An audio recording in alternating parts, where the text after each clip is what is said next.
വാക്കും പ്രവൃത്തിയും. ഒരു കുറുക്കനെ വേട്ടക്കാർ പിടികൂടാൻ ഓടിക്കുകയായിരുന്നു. ഓടിത്തളർന്ന കുറുക്കൻ ഒരു മരം വെട്ടുകാരന്റെ അടുത്തെത്തി. എന്നിട്ട് മരം വെട്ടുകാരനോട് പറഞ്ഞു, അങ്ങ് എന്നെ രക്ഷിക്കണം, വേട്ടക്കാർ എന്നെ പിടികൂടാൻ പിറകെ വരികയാണ്. കുറുക്കൻ മരം വെട്ടുകാരനോട് അപേക്ഷിച്ചു. അപ്പോൾ മരം വെട്ടുകാരൻ പറഞ്ഞു, നീ എന്റെ കുടിലിൽ കയറി ഒളിച്ചോളൂ.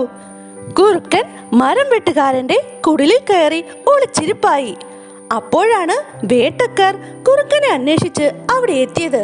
അവർ മരം വെട്ടുകാരനോട് ചോദിച്ചു, ഹേയ് മരം വെട്ടുകാരാ, ഇതുവഴി ഒരു കുറുക്കൻ ഓടിപ്പോകുന്നത് നിങ്ങൾ കണ്ടോ? മരം വെട്ടുകാരന് കുറുക്കനെ വേട്ടക്കാർക്ക് കാട്ടിക്കൊടുക്കണമെന്ന് തോന്നലുണ്ടായി. കാരണം കുറുക്കനെ കൊണ്ട് ഉപദ്രവമല്ലാതെ ഗുണമൊന്നുമില്ലല്ലോ. പക്ഷേ കുറുക്കനെ താൻ അഭയം കൊടുത്തിരിക്കുകയാണ്.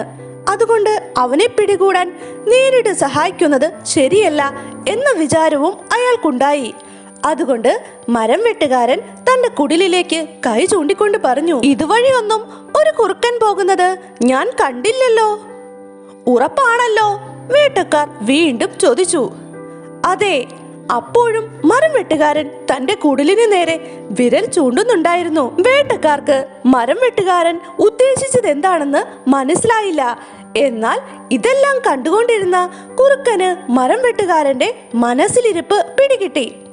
വേട്ടക്കാർ പോയതും കുറുക്കൻ കുടിലിൽ നിന്ന് പുറത്തിറങ്ങി ഒറ്റ ഓട്ടം. ഹേയ് കുറുക്ക, ഇതാണോ നിന്റെ മര്യാദ? അഭയം തന്ന എന്നോട് ഒരു നന്ദി വാക്ക് പോലും പറയാതെ പോകുന്നത് ശരിയാണോ? മരം വെട്ടുകാരൻ ചോദിച്ചു. നിങ്ങളുടെ നാവും വിരലും ഒരുപോലെ എന്നെ രക്ഷിക്കാൻ ശ്രമിച്ചിരുന്നെങ്കിൽ തീർച്ചയായും ഞാൻ നിങ്ങളോട് നന്ദി പറഞ്ഞിട്ട് മാത്രമേ പോകുമായിരുന്നുള്ളൂ. തിരിഞ്ഞു നിന്ന് ഇങ്ങനെ പറഞ്ഞിട്ട് കുറുക്കൻ പാഞ്ഞുപോയി. കൂട്ടുകാരെ, നമ്മുടെ കഥ ഇഷ്ടപ്പെട്ടോ? ഇഷ്ടമായെങ്കിൽ ചാനൽ സബ്സ്ക്രൈബ് ചെയ്യാൻ മറക്കല്ലേ.